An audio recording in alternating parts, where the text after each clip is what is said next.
it now. I'm warning you now. My voice has been a little bit off. That's kind of big reason why I pulled away from doing the Cultura. Is that earlier this year I've been dealing with like a voice issue, like my throat, and I know I've got to get it checked out, and a lot of it is I think I'm just smoking way too much and really stressed out lately, and just this has been a very stressful fucking year. So I have to like tone it down, So doing the podcast y Cultura was just stressing me out, especially when you had this team that just wasn't where they were supposed to be, and then every time that you were like, okay, they finally got on track. Oh no, they wouldn't. And then it got to a point where it was just like, no, you gotta show me.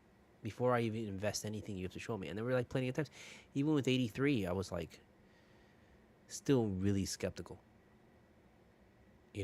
I wanted to believe, but there's a part of me in there that was really skeptical. So with that said, please give me some leeway in that I might not be as loud as I usually am.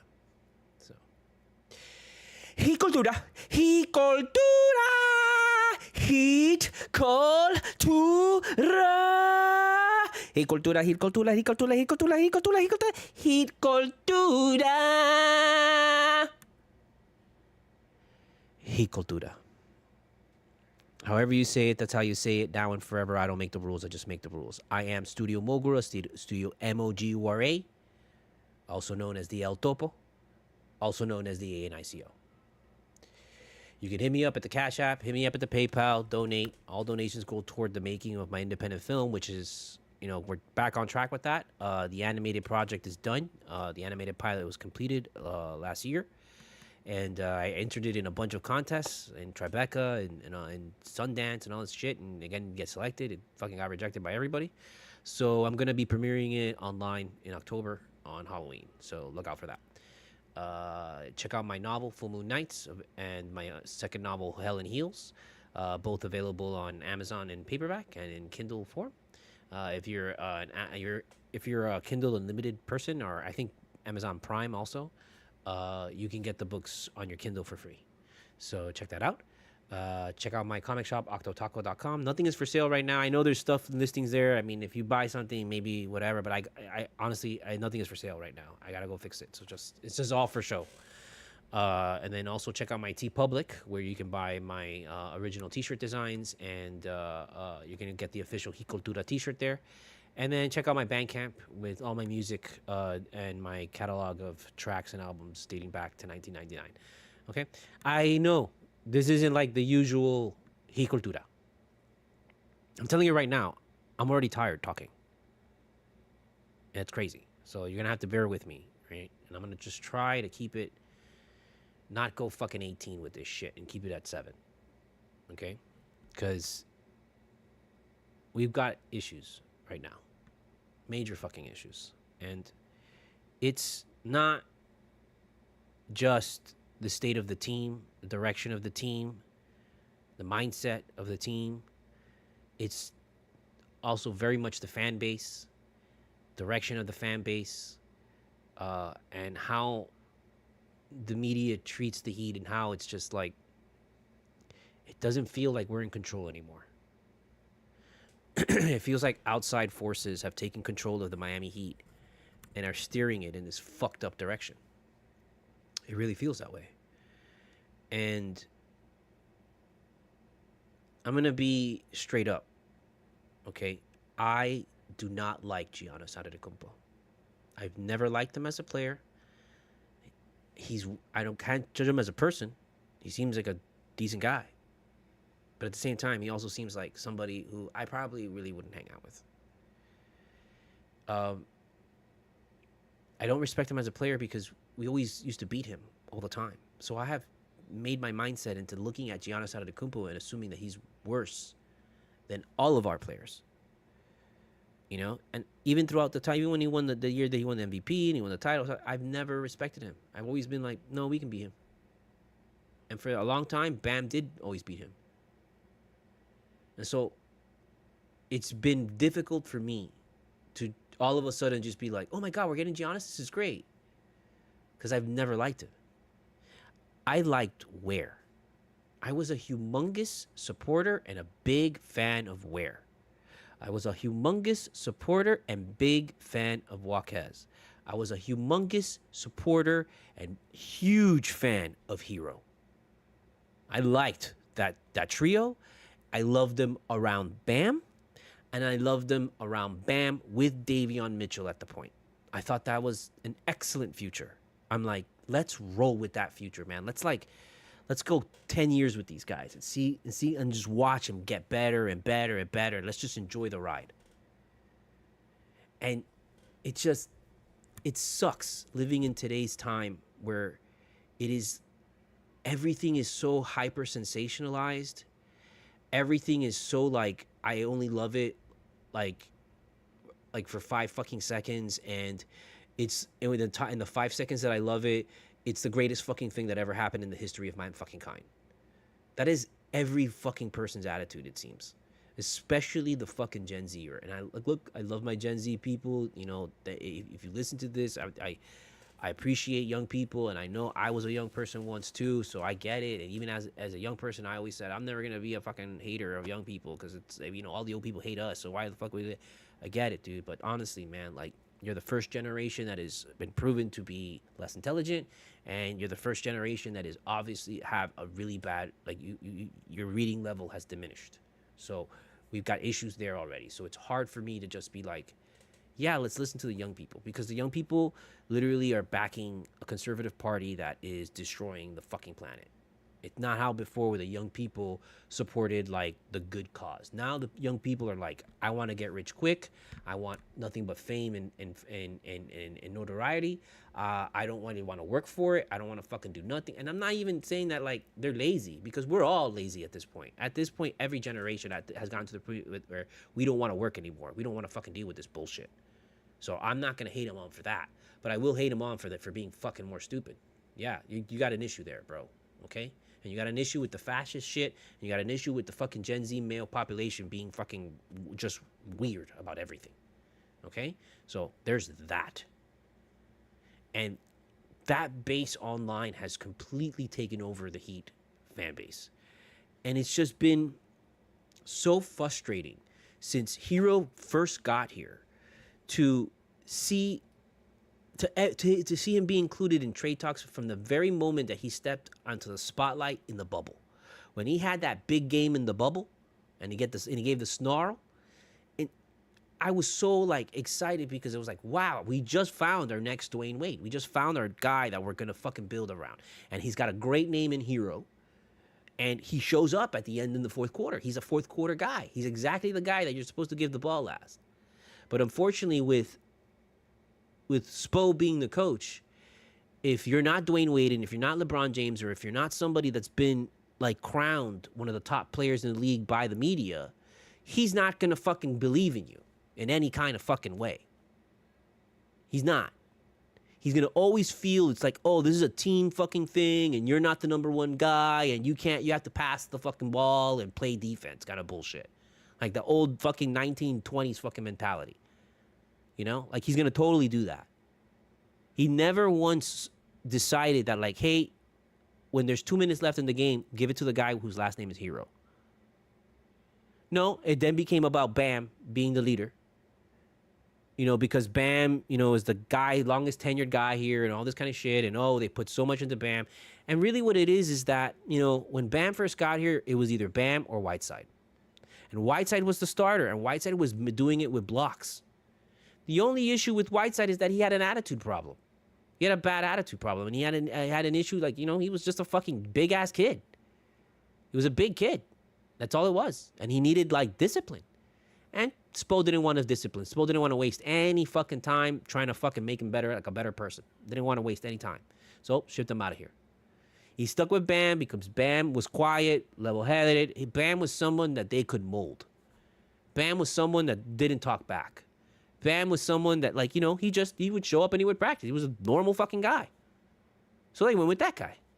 And they have molded Bam into someone really great. I've always thought Bam was, you know, way better than what people gave him credit for. You look at him in those first years. Look at him in the fucking bubble. He showed up in the bubble, but everybody forgot. Everybody forgot how much he fucking owned Jason Tatum at the beginning of his career. Everybody forgot how much he owned Giannis Antetokounmpo at the beginning of their careers.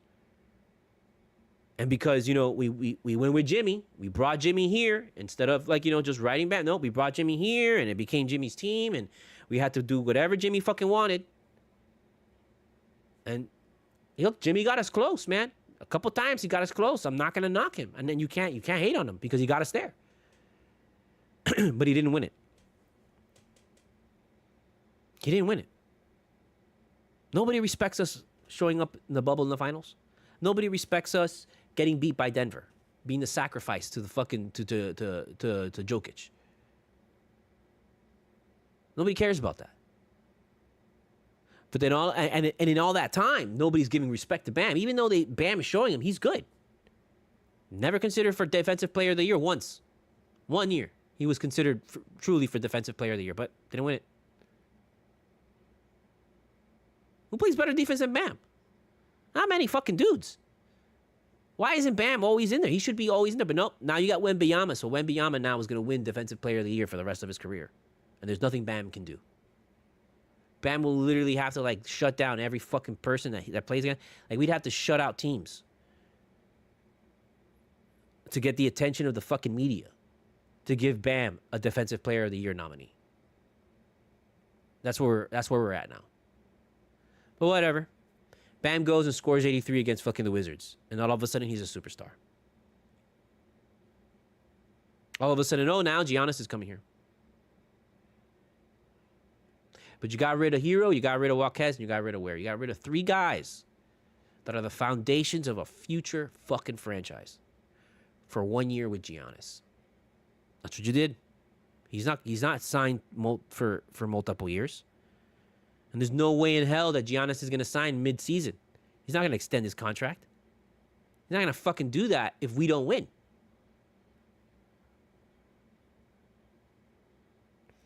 If we don't win a title, he's not going to do that. So we're like, we got rid of the core of this team. Stayed with Bam. Brought in Giannis. 2 big guys. When Spo proved to you during Ware's tenure that not only does he not know what the fuck to do with big men, but he also has no idea how to fucking put 2 big men together on one team. Like, he doesn't know what to do with that. Like, this team should have been Ware, Bam, Hero, Mitchell, and, you know, that next key could have been a rotation between Walquez, could have been a rotation between Wiggins, could have been a rotation between Jovic, could have been a rotation between a lot of fucking players, whoever else is on the fucking team. But we had our 4 or 5 guy core. We had a 5 guy core at least. Any of those guys, put in Walquez, have him start the whole season. That's a team right there. We had that. We could have ran with that. These guys have been already playing together for 5, 6, 7 years, man. Like, they know each other. That's a good team. Teams are better when they have been playing together and they know each other. They get better. Teams are problematic when you're switching him in every year and it's a new guy and a new regime and a new this and a new that. It's crazy to me how you'll blow up this fucking team 3 fucking times, 4 fucking times, 5 fucking times, 6 fucking times. But not once do you ever fucking look at Spo and are like, should we blow that motherfucker up? What the fuck is up with that? You've heard me here. Go look at the fucking tape. Go listen to my fucking show. Go look at the other previous episodes.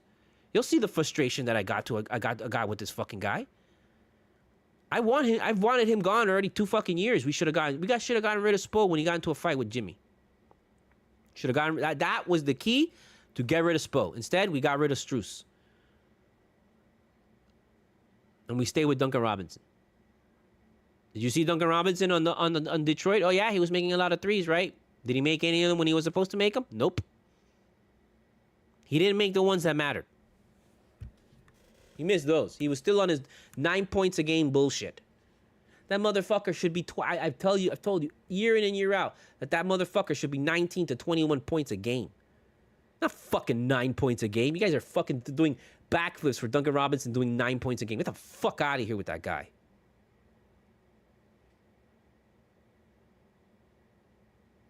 And he goes off to fucking Detroit and does really well.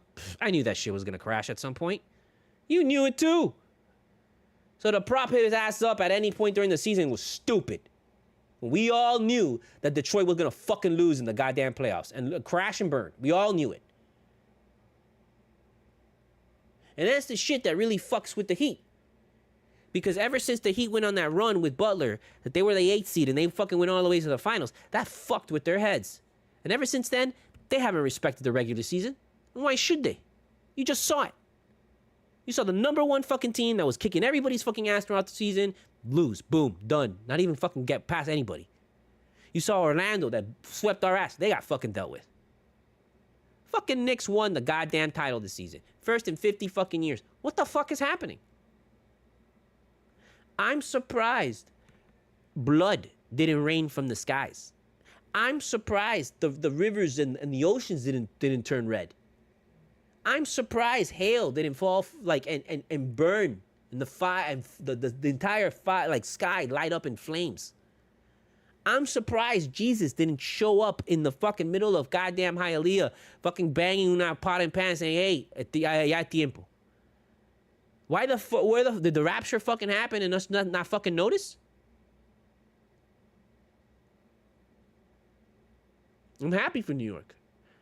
Queens represent. As a New Yorker born in Queens, I'm happy that New York is not suffering, a little bit less. They're suffering a little bit less. As a Jet fan, completely happy for all you people. I'm embarrassed by the way that you fucking acted. You guys were embarrassing. No one has ever fucking acted like the way that you people acted. I'm not gonna get even into that shit because there was so much, and I'm already over it. Ya pasó. It's done. Moving on.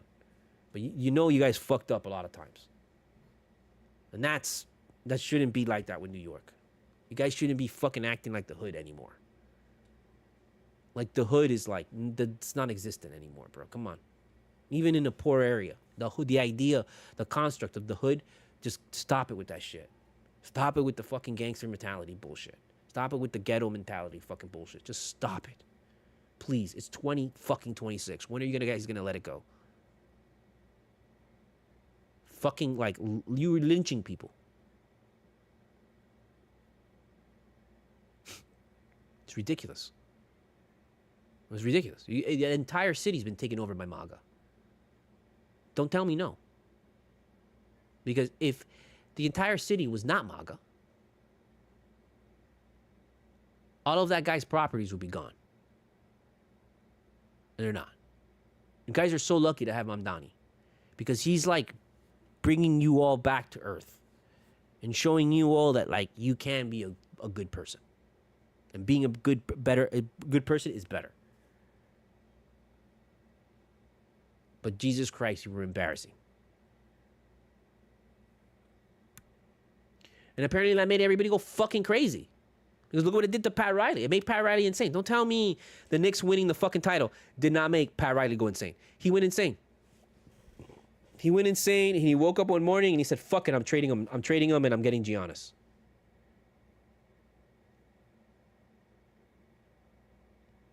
I hate this. I'm not a fan of it at all. I know I'm the only person out there that hates this trade. I know it. I know I'm the only person that is completely, totally fucking against it. You listen to the fucking Levitard show, and everybody on the Levitard show is on board. Oh, they can't wait. And it's there's just no loyalty.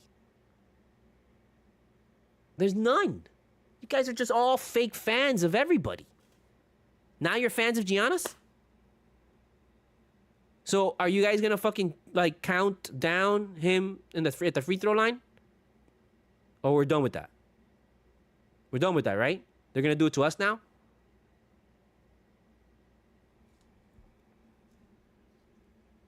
I hate that guy. I hate him as a player. I hate him when he takes a fucking three. When he takes a three, it's just Jesus fucking Christ. And he wasn't even on our team. Because when he would make it, it's how the fuck does he make it? It's so annoying when he would make it. Because you knew at the time that you're supposed to make it, he's going to miss it. And he would miss it. Bro, him at the free throw line is just embarrassing. And now we got to deal with Shaq 2.0? Fucking Bizarro Shaq? That's what it is. It's Bizarro Shaq. Okay, he can fucking dunk. He can slam it on people in the paint. Cool. That's nice. Hit a three. Because they just fucking hit 3 fucking threes in a row. And we're down by 15. Go. Keep going on the play. Yeah, try and decide who's going to take the last shot. Definitely do that now. So we're not worrying about it fucking later. And we're down 20. I mean, bro, like, you all are so fucking stupid because none of you actually fucking watched the Heat last season. Like, all the pundits, everybody, bro, even Brian Windhorst, all these fucking people, none of them watched the Heat. You all are giving, there were a couple of times where I interacted with Brian Windhorst, online and, asking him about Spo and, like, what is the, is Spo a good coach and blah, blah, blah, blah, blah, blah. And, like, and he would respond saying that, like, the whole league thinks still that Spo's the top coach. He's the best coach. He's this and that. And, if there was a coach draft, he'd still go number one. And it's embarrassing at this point to hear people just talk about this guy like that. And it's like, dude, I know he's, like, a good coach, but why are we giving him a pass? What has he done that amounts to being a good coach? A good coach is somebody who wins titles, is constantly deep in the playoffs. We had a period where we were like making a run. Outside of that, we were fucking getting knocked out first round, second round. We were riding the back of Dwayne Wade like his entire fucking career and broken knees. We were riding his shit. Like, people right now would be like, please, Wade, come back. You all are fucking asking for LeBron to come back? You all hated that man when he left. Like, I know a lot of us were like, oh, we're happy for him. Fine, it's no big deal. Yeah, it's no big deal. That's bullshit. We were all lying. We were liars. Miami is full of liars. It's full of it. Miami is full of liars. They all lied about fucking being not mad about LeBron. We all lied about it. We all hated LeBron for leaving. And now you want to get LeBron back after he's been passed around the gangbang for fucking 5 years? You want to get the most broken version of LeBron so that he's just going to come here and just chill? And then you're going to be like, why didn't they pass LeBron the ball at the end and lost by, 50? What the fuck are you going to do? Who's going to take the last shot? LeBron, Bosh, or fucking Giannis? Go ahead, decide right now, because any answer you give there is ridiculous. The people who fucking pick Bam, Giannis, and LeBron people are going to be like, you're stupid. The people who pick Giannis, LeBron people are going to be like, you're stupid. The people who pick LeBron, the Giannis, and the Bam people are going to be like, you're stupid.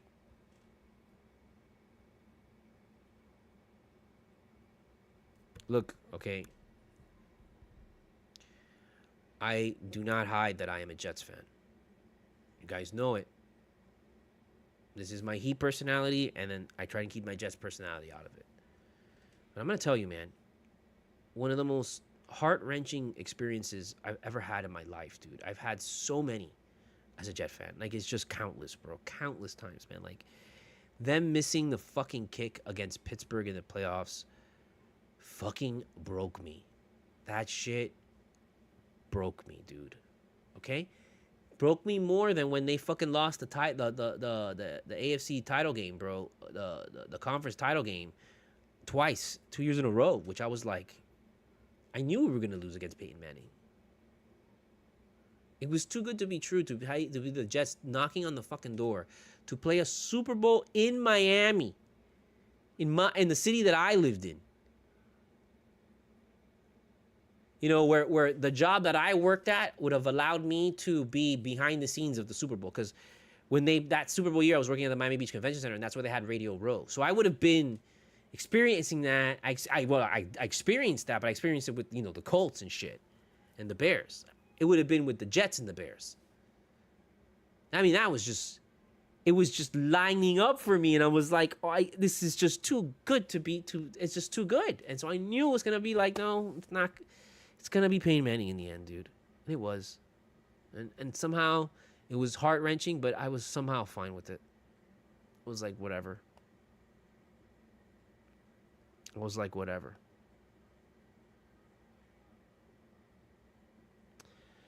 But I shit you fucking not, bro. When I saw Aaron Rodgers come out of that tunnel with the American flag and just the vibe, the green, everything, when he ran out, and it was just, bro, none of you will understand what that felt like, dude. That was so crazy because it was like, it's like you were on the fence with Aaron Rodgers because of all his bullshit. And it's like you're waiting for like this moment, and you've been told all they needed was a good quarterback, and it's like, okay, well, we're just gonna go out there and fucking whip some ass now.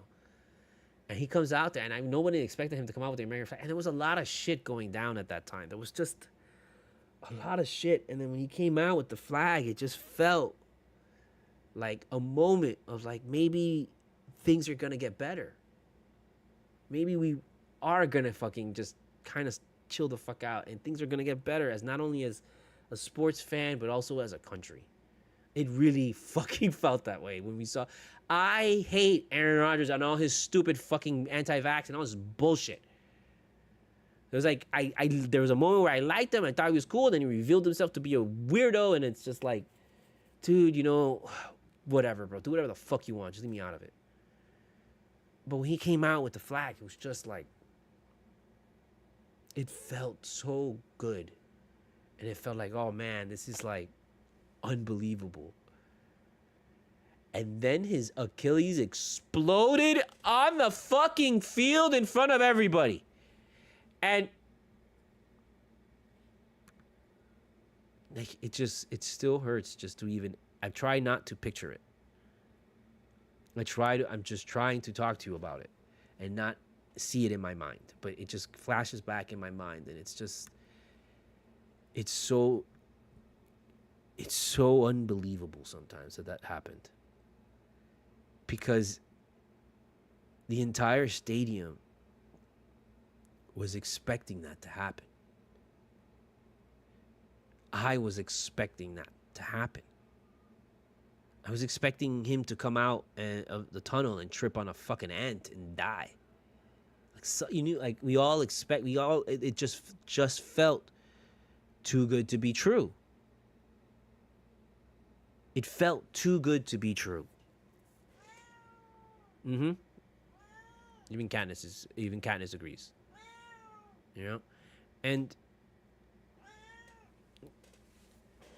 you know, it was so soul-crushing. Because you knew what it was right away. You knew we were fucked right away. You knew we weren't coming back from this right away. You knew that no matter what happened, you knew that we were going to win the game.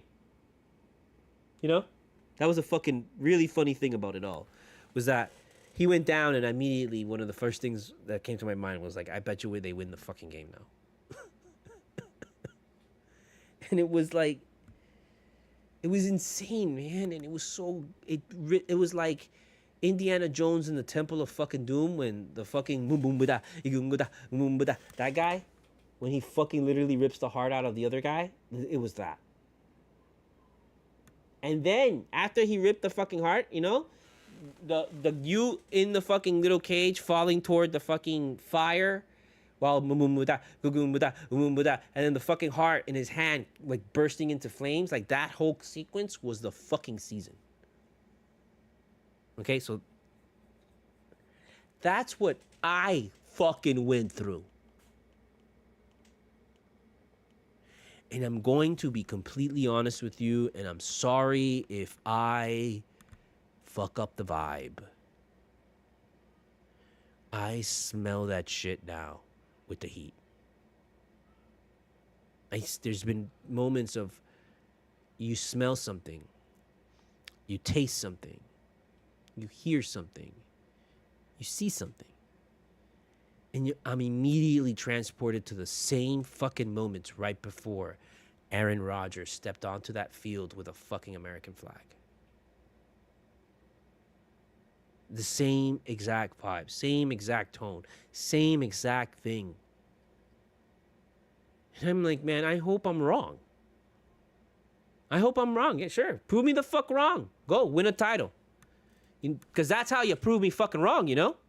You win a title. Because if it's anything less, then you're the failure. If it's anything less than a title, you blow up this fucking team for Giannis. You want to fucking bring LeBron James and his circle of media frenzy and insaneness to fucking Miami again and turn this place into a loony bin asylum again? You want to do that? Well, then you better win a title, bro. G.I.'s right? You better win a title. Tell him right now. She doesn't want to say it now. Hold on. She ran off. Never mind. See? You see what you did to her? You made her shy. You better win a title. There's nothing less. And you know what even more? If you don't win a title, everybody's gone. Spo, you're fucking gone, bro. Bam, goodbye. Enjoy Vegas. Giannis, goodbye. Enjoy the Lakers. That's number one. That's happening. I'm telling you right now. Right now, Giannis's mindset is just play the year, have a fun year in Miami, leave for LA. He's not. Why is he gonna sign here? He's not gonna sign here. We're not the Lakers. Lakers have like 20 fucking titles in their history. We have like 3. What the hell are you talking about? Just because Spo is the coach? No, he's got to stay here because Spo is the coach and Riley is the president. Yeah, that's really going to keep Giannis here. Oh, and there's no taxes in Florida, and it's Miami, so it's like such a great city for him, you know, since he's like so young. Even though he's married and has kids and probably hates fucking going out. And he's going to hate the heat because it's like literally the heat. Like, do you know how much this guy's gonna hate the food here? Like, he's probably gonna like that the food is better than Milwaukee. Hey, it's better food here, for sure. I mean, this guy goes back to Greece. This guy hates American. I bet you he ships in the food from Greece. I would. Wouldn't you? You trust the cheese here? I mean, we all still buy it, but because we have to. But he doesn't. He probably can have it imported from Greece, from Europe. I imagine his pantry is completely filled with European food.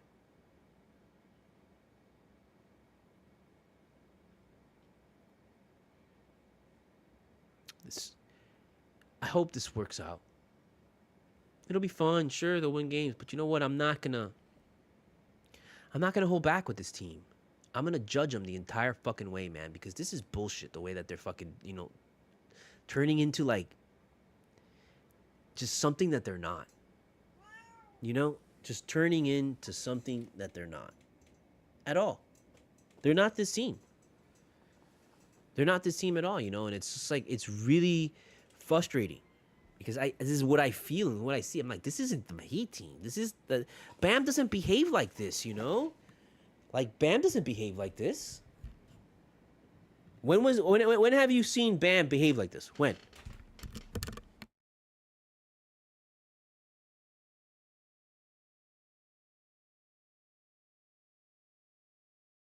See? I gave you enough time to think about it. And you couldn't think of anything. Because he doesn't behave like this. Bam isn't a bully. And then, man, dude, like, online, it's disgusting online right now because everybody has turned on Hero, and you guys don't have any reason to turn on him. Like, there is this insane delusional fucking thing that, like, Hero is like a spoiled brat. When Hero on this team his entire tenure never talked fucking bad about anybody. He never talked shit. He never was a problem. He never nothing. He just would always work. He got injured, and then he would go and rehab and get better and get back on the court as soon as he can, and then fucking work.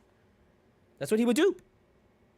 But now all of a sudden everybody's calling Hero spoiled and he's a brat and all this and all this shit. Here, a guy on Threads. I need to see the footage of Bam possibly putting BTA to Tyler Hero. As a Heat fan, I feel liberated. Been sick of him too, Bam. What the fuck is that? What are you talking about? You loved Hero when he nailed that fucking three-pointer against the 76ers his first rookie season. You loved it when he fucking tied the goddamn fucking game against Charlotte. Who blocked and stopped fucking LaMelo Ball from winning the game? Was that Bam? No, it wasn't. Was it Ware? No. You know why? Because Ware was on the goddamn bench because Spo thought it was a good idea to put Ware on the fucking bench to let LaMelo Ball literally score on him. And then, you know, I love Davion Mitchell, bro. I love him, bro. I love that man. He wasn't the one to take that last shot. There's no way. There's no. I understand why he did it, and I'm giving him the pass because he's a great player. He was the best player on the team last season, and he's been the best player on this team for the past 2 seasons.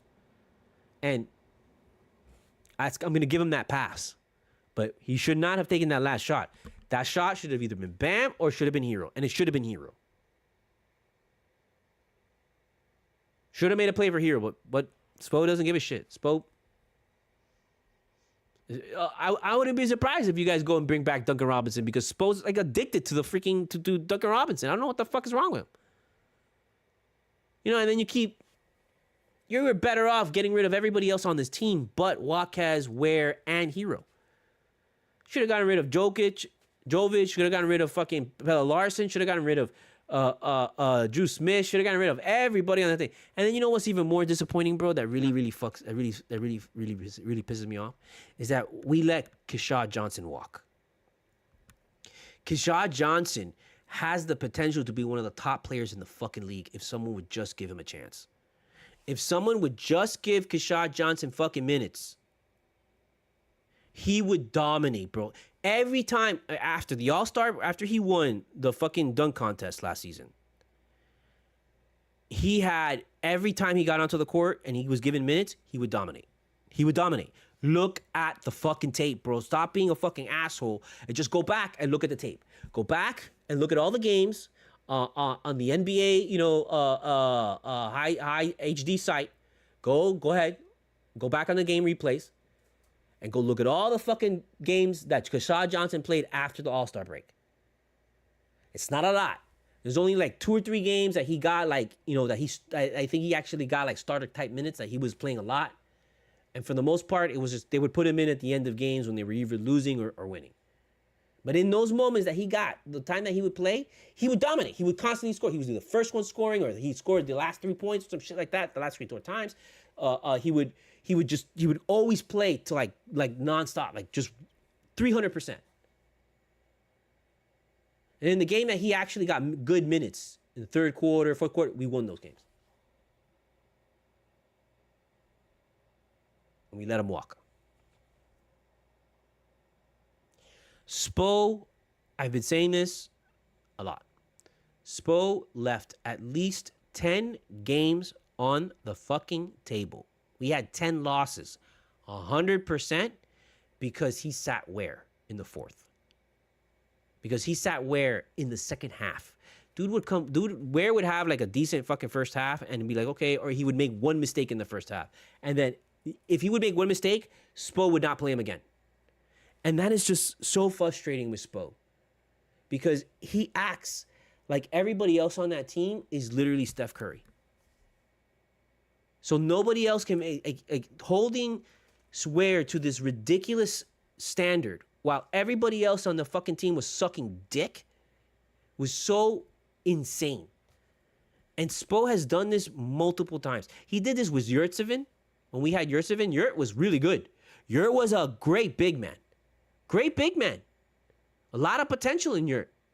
Never got the shot with Spo. Spo never gave Yurt a shot. The other guy, the guy before him, I forgot that he was the actual starter. Dedmon, nothing. Dedmon was here had a little moment, kind of that. Let him walk. Gone. No, nothing. Spo is notorious, man. He cannot coach big men. He doesn't know what to do with big men. Spo's thing is small ball. Spo loves the small ball. He's never gonna give that up. He literally went to small ball in the fucking playoffs, bro. In the playing game.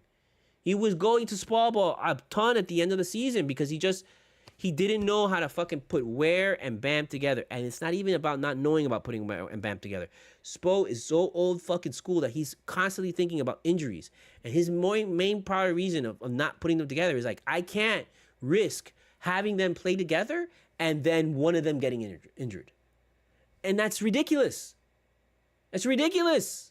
No, play them together. It doesn't matter. We need to win games. We needed to win games, and we left at least 10 games on the fucking table. Why? Because Spo would sit where? Man, I went through this shit. Like, if you're gonna fuck it, it's gonna be hilarious because you're gonna go listen to, if you listen to this show, by some miracle, you come across this shit, and you listen to a previous show, you're gonna hear the same shit that I just fucking said this entire fucking show. You're gonna hear me complain about it in the previous fucking show. And the only previous show that I had is like 4 or 5 games into last season, because I gave up after like only like 10 shows or something like that. I gave up. I was like, no, I can't do this. I was doing the animation. I was dealing with that a lot. So I was like, I can't have juggling too many things. It was getting annoying to get on and be just bitching about losing. And then the wins that we would get were such predictable wins against the shittiest fucking teams that, to me, they felt like losses. We had one decent win last season, which was against OKC. That was it.